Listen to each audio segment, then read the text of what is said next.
Okay, so I'm gonna ask you a few questions, and all you have to do is answer honestly. Okay, yeah, sure. You're in AP psychology, right? Yes. Okay, so do you know what the word cognitive dissonance means? Yeah. I don't know. Can you explain? Cognitive dissonance is whenever you change your thoughts to match your actions, or you change your actions to match your thoughts. Okay. Do you know who did this experiment? Yeah, there was a man of the name of Leon Festinger. Okay, can you describe what happened during the experiment? Yeah, it was sort of like he rearranged what actually happened during the cognitive dissonance. So instead of, he wanted to see if it really was vice versa, as in actions matched your thoughts, thoughts matched your actions. And was his conclusion accurate? Yes it was. Okay. Do you think this occurs frequently in our everyday lives?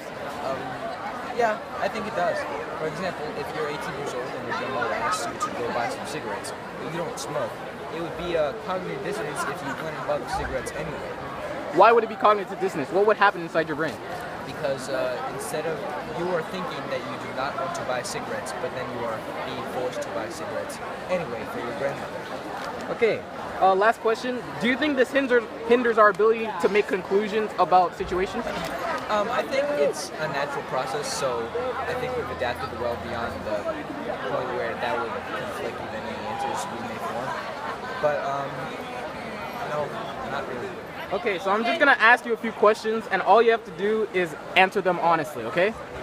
Got it. So you're taking AP psychology, right? Yeah. Okay, so explain to me what the word cognitive dissonance means. Cognitive dissonance. I don't know, I forgot to. Are you sure? You don't remember anything about the brain, thinking? No, yeah, I forgot. Wait, why are you laughing? Okay. Are you sure? Okay, I'll ask you another question. Do you remember who did the experiment at all? About cognitive dissonance? Yes. How it had to do about the people turning the knobs and how boring it was. Oh yeah, that's like if you turn the knob, then you like lie to yourself because you're like, oh, I wouldn't lie for $1. So I actually think it's fun, but it's not fun. Okay.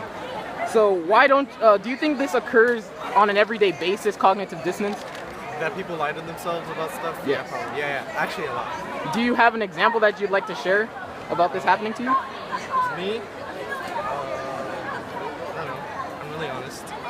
You've never had a time where your behavior didn't match your actions and one changed because of it?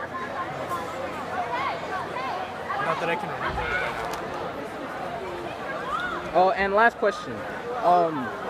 Does this hinder our ability to perform conclusions and actively understand the situation around us? Perform conclusions? Yes. Like, can we be able to do what we need to do and overcome cognitive dissonance in our daily lives?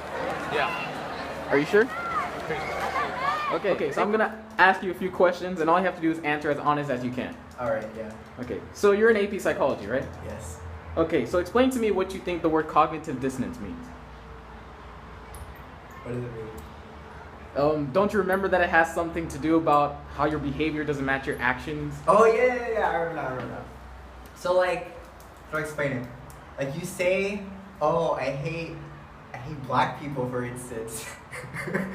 Okay. But you hang out with black people. So your thoughts, like, what you're saying doesn't really match what you're doing. So you're saying that you're in sorts a hypocrite? I guess, yeah. Okay. So do you know who did the experiment?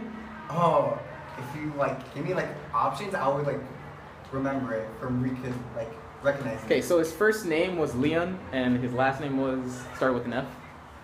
Right, no, I don't remember. Festinger? Oh, yeah, okay. Okay. Do you remember what happened during the experiment? Explain the experiments to me. Okay, so it involved a group of people who had to turn knobs. Yes. Can you continue? Was it the one with the turn knob, the shocking or whatever? No, it's where they turned knobs and all they did was that, so it became boring. Oh, okay, I remember. So, Yeah. basically, there was a job to do, and they would sit down and then turn knobs for hours, and the most boringest job ever. And then the instructor of the experiment will be like, oh, I want you to go out there and tell the people waiting that the thing was super fun. It was the best thing you've ever done. And if you tell them what I told you, I'll give you $1, but if you lie, you'll get $20 or something. Is that? Yes. All right. But yeah. So what happened to the people that got $1?